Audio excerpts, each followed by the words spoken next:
இரவு 12:15 வேதத்தை படித்துவிட்டு உங்களுக்காக ஜெபிக்க போகிறேன். சங்கீதம் 91:9-10. எனக்கு அடைக்கலமாயிருக்கிற உன்னதமான கர்த்தரை உனக்கு தாபரமாய் கொண்டாய். ஆகையால் பொல்லாப்பு உனக்கு நேரிடாது, வாதை உன் கூடாரத்தை அணுகாது. நல்ல பரலோக தந்தையே, உம்முடைய பரிசுத்த சன்னிதானத்திற்கு நாங்கள் ஓடி வருகிறோம். இந்த நாளிலே ஒவ்வொரு பிள்ளைகளையும் உம்முடைய கரத்தில் ஒப்புடுகிறோம். கணவன், மனைவி, பிள்ளைகள், பெற்றோர், கூட பிறந்தவர்கள் எல்லோர் மீதும் தேவனுடைய கரம் இருக்கட்டும் ஆண்டவரே.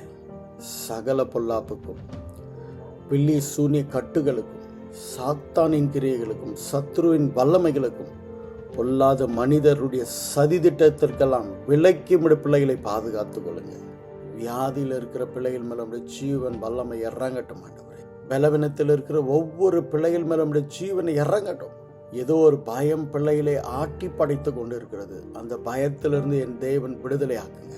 பயங்கள் நீங்கி தேவனுக்குள்ள சமாதானமா வாழ்கிற கிருபையினால நிரப்புங்க.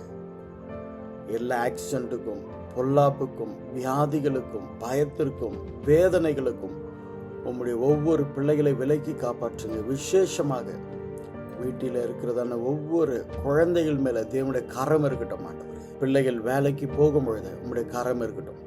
படிக்கிற ஒவ்வொரு பிள்ளைகளையும் நீர் பாதுகாத்துக் கொள்ளுங்க. எந்தெந்த பிள்ளைகளுக்கு தேவனிடத்திலிருந்து அற்புதம், ஒரு விடுதலை, ஒரு சமாதானம் வேண்டுமோ, இயேசுவின் நாமத்தினால இந்த வேளையில ஒரு அற்புதமும் சமாதானமும் விடுதலை உண்டாகட்டும். முக்கியமாக பிள்ளைகள் பயப்படுகிற எல்லா பயத்திற்கும் விலக்கி உம்முடைய வார்த்தையை சொல்லுகிறது, எனக்கு அடைக்கலமா இருக்கிற உன்னதமான கர்த்தரை உனக்கு தாபரமாய் கொண்டாய்.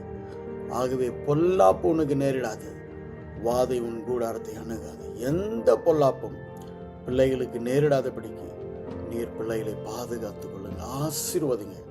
எதிர்பார்க்கிற நன்மையினால இந்த வேலையில நிரப்புங்க. இயேசுவின் மூலம் பிதாவே, ஆமென். God bless you. கர்த்தர் உங்களை ஆசீர்வதிப்பார். ஆமென்.